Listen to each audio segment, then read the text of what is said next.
23 मार्च सन 1918 को जब प्रथम विश्व युद्ध अपनी पराकाष्ठा पर था, पेरिस के रिपब्लिक स्क्वायर पर एक विशाल गोला फट पड़ा। 1 घंटे के बाद एक और गोले ने पेरिस के इस केंद्र को निशाना बनाते हुए 8 लोगों को मार डाला। इन विस्फोटों ने पेरिस वासियों को दहशत से भर दिया, क्योंकि युद्ध के मोर्चे से बहुत दूर इस शहर को सुरक्षित माना जाता रहा था। पेरिस जिले के कमांडर ने राजधानी के आसपास के जंगलों की छानबीन के लिए कई दस्ते भेजे, जहां जर्मन तोपखाने के छिपे होने की संभावना थी, लेकिन इस तलाशी में कुछ भी नहीं मिला। बावजूद इसके कि आसमान में कोई ज़ेपेलिन दिखाई नहीं दिया था, फ्रांसीसी अधिकारियों ने अनुमान लगाया कि ये बम किसी विमान से दागे गए होंगे। 6 दिन बाद गुड फ्राइडे के दिन एक और गोला पेरिस में फटा। इस बार इसने शहर के चौथे उपमंडल में स्थित सांत जेगवे चर्च को सीधा निशाना बनाया था। इस विस्फोट ने 9 लोगों की जान ले ली और 100 लोगों को घायल कर दिया। सारे शहर में दहशत फैल गई। सेना ने पूरी राजधानी में गश्त लगाई, लेकिन उसे कुछ हाथ नहीं लगा।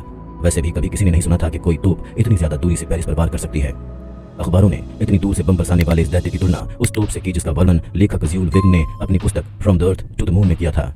ज़्यूल वेग्न की काल्पनिक तोप समूचे अंतरिक्षयान को दागकर चंद्रमा तक पहुंचा सकती थी। फ्रांसीसी खुशकिस्मत थे, वो युद्ध साम्राज्यवादी जर्मनी पर मित्र राष्ट्रों की जीत के साथ उसी साल समाप्त हो गया। धीरे धीरे उस भयावह तोप के बारे में सूचनाएं आने लगीं, जिसने फ्रांस की राजधानी में मौत और दहशत फैला दी। कुछ लोग उसे पेरिस गन कहते थे, तो कुछ लोगों ने उसे जर्मन सम्राट विल्हेम II के नाम पर विल्हेम गन का नाम दे रखा था। बाद में पता चला कि उसे भारी हथियारों का उत्पादन करने वाली क्रुप इंडस्ट्री द्वारा तैयार किया गया था, जिसने ऐसी 3 रहस्यमय तोपों का निर्माण किया था। इस तोप में 128 किलोमीटर के असाधारण दायरे तक मार करने की क्षमता थी। इसके गोले 3 फुट लंबे थे और उसकी बारूद की नली 12 फुट लंबी थी। इसके गोले 42 किलोमीटर की ऊंचाई तक जा सकते थे, जो वो रिकॉर्ड था जिसे द्वितीय विश्व युद्ध में जर्मनी के V2 रॉकेट ही तोड़ सके थे।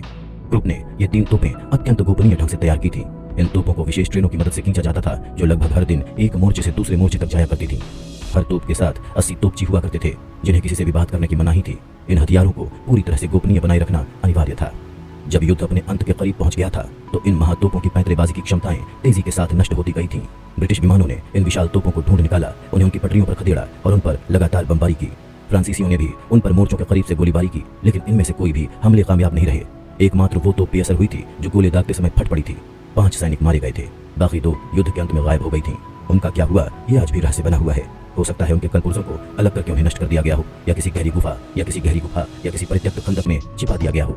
ये महातोपें किंवदंती बन गई थीं और बहुत से लोगों को लगता था कि उनका रहस्य कभी सुलझ नहीं पाएगा। लेकिन सन 1965 में एक बुजुर्ग जर्मन महिला कनाडा आई और एक 37 वर्षीय वैज्ञानिक जेराल्ड बुल से मिली, जो मॉन्ट्रियल की मैकगिल यूनिवर्सिटी में हाई एल्टीट्यूड रिसर्च प्रोग्राम की जिम्मेदारी संभालता था। ये महिला क्रुप इंडस्ट्रीज के आकल्पन विभाग के दिवंगत निदेशक फ्रिट्ज राउसेनबर्गर की रिश्तेदार थी। उसने बुल को एक खोई हुई पांडुलिपि लाकर दी, जो उसे अपने परिवार के अभिलेखागार में मिली थी, जिसमें इस विशाल तोप और उसके काम करने के ढंग के बारे में विस्तार से बताया गया था। इस पांडुलिपि ने बुल की कल्पना को भड़का दिया। उसकी ख्याति एक जीनियस के रूप में थी, जिसने 23 साल की उम्र में PhD की डिग्री हासिल कर ली थी, और इस तरह वो कनाडा के किसी भी विश्वविद्यालय से PhD हासिल करने वाला सबसे कम उम्र का नौजवान बन गया था। बुल ऐसी महातोपें विकसित करने का ख्वाब देखा करता था, जो मीलों दूर के निशानों पर गोले दाग सकती हों और जो बाहरी स्पेस में उपग्रह भी भेज सकती हों। इस पांडुलिपि का इस्तेमाल करते हुए उसने विल्हेम तोपों और भविष्य के वैज्ञानिकों के लिए इन तोपों में निहित संभावनाओं के बारे में एक पुस्तक लिखी। लेकिन ये पुस्तक काफी नहीं थी। बुल ने अमेरिका और कनाडा की सरकारों से, साथ ही अपने विश्वविद्यालय से वित्तीय सहायता प्राप्त की। बारबाडोस के परीक्षण स्थल से उसने अपनी विशाल तोप का परीक्षण किया। यह दुनिया की तब तक की सबसे लंबी तोप थी। इसकी लंबाई 36 मीटर थी और नली का व्यास 424 मिलीमीटर था। एक हथियार के निर्माण और परीक्षण में सैकड़ों कामगारों, तकनीशियनों और इंजीनियरों ने भाग लिया था, जिनमें से बहुत से स्थानीय लोग थे। बुल की तोप परीक्षण के दौरान किए गए विस्फोट में श्रेष्ठ साबित हुई और इसने भारी वजनी गोलों को कीर्तिमान ऊंचाइयों तक पहुंचाया। उसका दावा था कि अगर वो अपनी इस तोप को गोलों की बजाय ठोस ईंधन से भर जाने वाले प्रक्षेपास्त्र से लैस कर दे, तो वो 200 पाउंड के प्रक्षेपास्त्र को 4000 किलोमीटर की दूरी या 250 किलोमीटर की ऊंचाई तक दाग सकता है। बुल की ये तोप बहुत बड़ी उपलब्धि थी, लेकिन अमेरिका और कनाडा की सरकारों ने विभिन्न वजहों से इस परियोजना को वित्तीय सहायता देने पर रोक लगा दी। सन 1968 में बुल को बारबाडोस छोड़ने पर मजबूर होना पड़ा। उसकी हताशा की कोई सीमा नहीं थी। उसने विरोध और नफरत से भरकर उन नौकरशाहों की तीखी आलोचना की, जिन्होंने इस परियोजना को रद्द कर दिया था। कुछ दिनों तक वो तोप के गोले बनाता रहा। यहाँ तक उसने 50,000 गोले अमेरिकी निर्मित तोपों में इस्तेमाल किए जाने के लिए इजराइल भेजे। उसे अमेरिका की मानद नागरिकता तक प्रदान की गई, लेकिन वो बहुत जल्दी नाराज हो उठता था। उसे अपनी जबान को काबू में रखना अक्सर मुश्किल होता था और अत्यंत वरिष्ठ अधिकारियों और कर्मचारियों से वो भिड़ जाया करता था।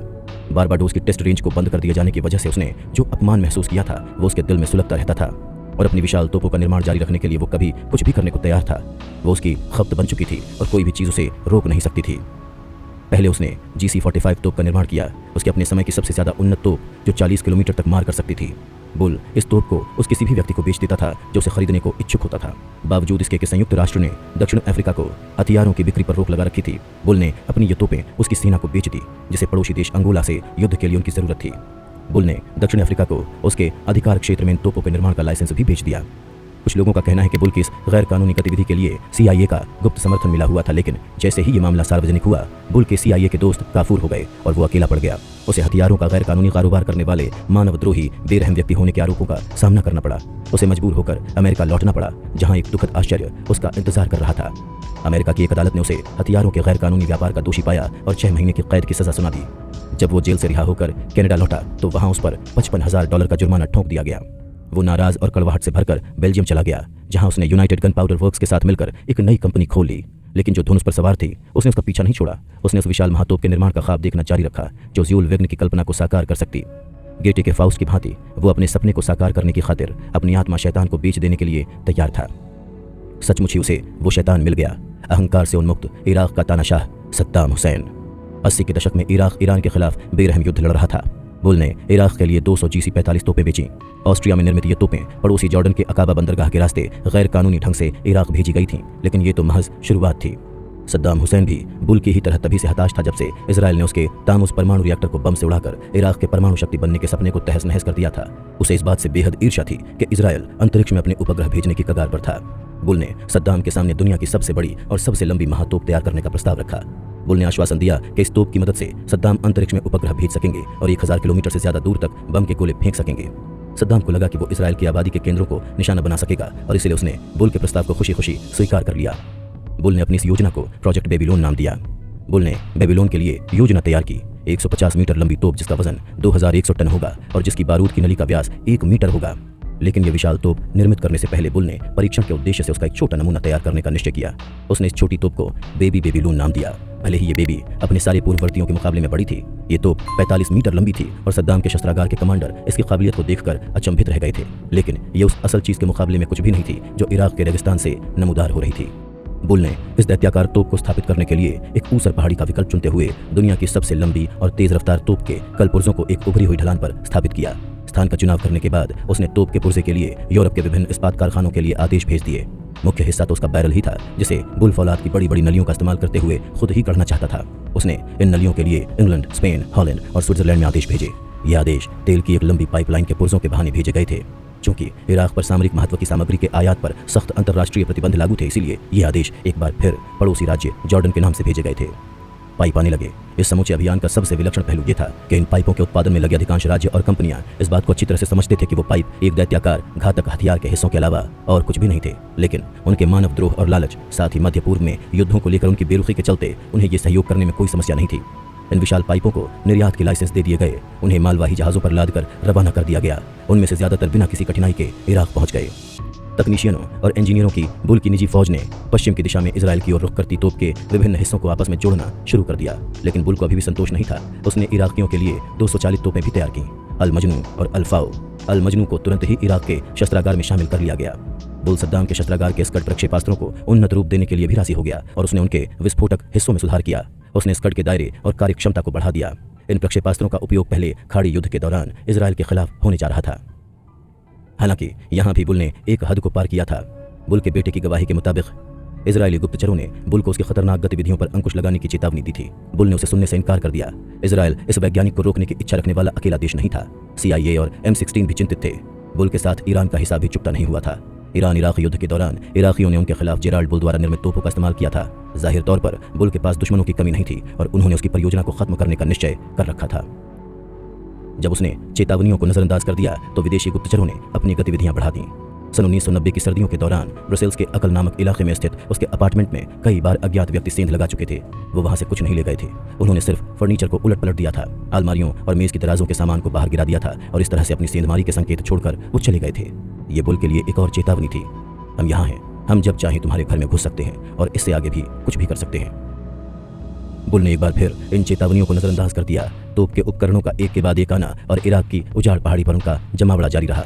लगता था कि कोई भी कार्यवाही बेबीलोन परियोजना को रोकने में सक्षम नहीं थी, सिवा एक कार्यवाही के। 22 मार्च सन 1990 को बुल ब्रसेल्स के अपने अपार्टमेंट में लौटा। जिस वक्त वो जेब में अपने अपार्टमेंट की चाबी टटोल रहा था, गलियारे के अंधेरे से हाथ में साइलेंसर लगी बंदूक लिए एक आदमी प्रकट हुआ और उसने बुल के सर के पिछले हिस्से में दनादन 5 गोलियां दाग दी। विशाल तोप के जनक ने वहीं पर दम तोड़ दिया। दुनिया भर का प्रेस हत्यारों की शिनाख्त को लेकर तरह तरह के अनुमान लगाने लगा। कुछ का कहना था कि हत्यारे CIA द्वारा भेजे गए थे। कुछ दूसरे लोग M16 अंगोला ईरान की ओर इशारा कर रहे थे, लेकिन ज्यादातर पर्यवेक्षक इजराइल को लेकर एकमत थे। बेल्जियाई पुलिस ने तहकीकात शुरू की, लेकिन उसके हाथ कुछ भी नहीं लगा। जेराल्ड बुल का हत्यारा अभी भी फरार था। बुल की मृत्यु के साथ ही विशाल तोप का काम तुरंत रुक गया। उसके सहयोगी, इंजीनियर, शोधकर्ता, एजेंट दुनिया भर में यहाँ वहाँ बिखर गए। वो परियोजना के विभिन्न हिस्सों से तो वाकिफ थे, लेकिन मुख्य योजना बुल के दिमाग में बंद थी और कैसे आगे बढ़ना था ये सिर्फ वही जानता था। बुल की मौत बेबीलोन की भी मौत थी।